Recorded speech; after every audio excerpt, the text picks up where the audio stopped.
What if the person you trusted most, your protector, your provider, was secretly plotting your murder? And what if the person they used to carry it out was your own teenage niece? Welcome to America's Scariest Criminals, brought to you by Curell Case Files, where we expose the darkest hearts hiding in plain sight. Today's story is as twisted as it is terrifying, and it starts with a man named David Brown. He looked like a normal family man, a husband, a father, but behind that suburban smile was a monster. He didn't just want his wife dead, he wanted someone else to pull the trigger, and he convinced a 17-year-old girl to do it. Why? For money, for power, and worst of all, because he could. Could you imagine being manipulated into a crime you never thought possible? Tonight, we unravel the chilling true story of how trust was weaponized, love was corrupted, and an entire family was shattered. You won't believe the twists, the betrayal, and the shocking truths that detectives uncovered piece by piece. Stick around, because by the end of this video, you'll understand exactly why David Brown is remembered as the Babysitter Killer. Hit that subscribe button now to keep these real horror stories coming, and stay vigilant. Evil doesn't always wear a mask. David Brown seemed like any other hard-working man. But when his wife Linda's life insurance policy reached a whopping $835,000, his love for her ran cold. He wanted that money, and he didn't want a messy divorce. So he looked inward, at his own niece, 17-year-old Cinnamon Brown, who was living in his home, helping care for his young daughter. He told her she was special, that they were in love, that one day they'd be rich and happy together.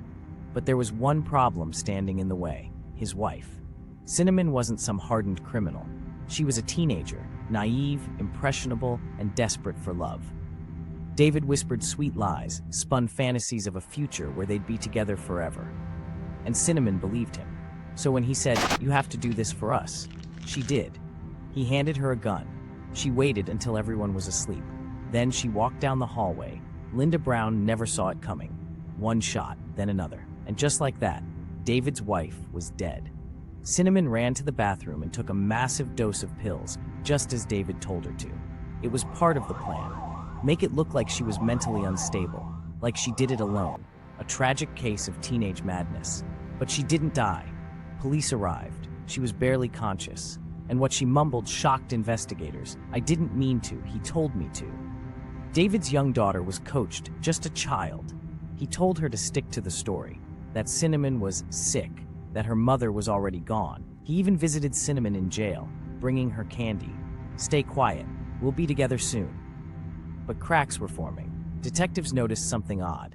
David was too calm. He collected the insurance money almost immediately. He remarried fast, to another teenage girl. Wait, what? Yep, not long after Linda's murder, David Brown married his 15-year-old stepdaughter's friend. And that was all the police needed. They reopened the case, dug deeper, interviewed Cinnamon again. This time, she talked. She gave details only the real killer's planner could know, and she told them, "David Brown made me do it." Forensics didn't lie. Fingerprints, gun residue, financial records, all of it pointed back to David. And when other girls, yes, plural, started coming forward saying David had manipulated them too, the picture was clear. This wasn't just a one-time scheme. This was a man who weaponized affection, destroyed lives, and thought he could walk away clean. David Brown was finally convicted of first-degree murder and sentenced to life in prison.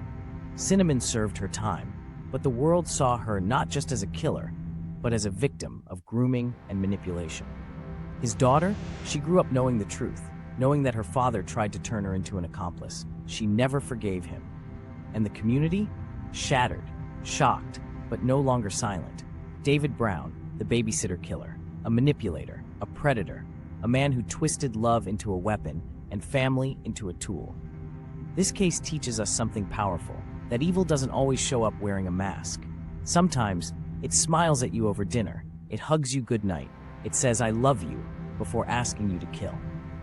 At Curell Case Files, we bring you the darkest stories not to scare you, but to inform you, to show how trust, when misplaced, can be deadly.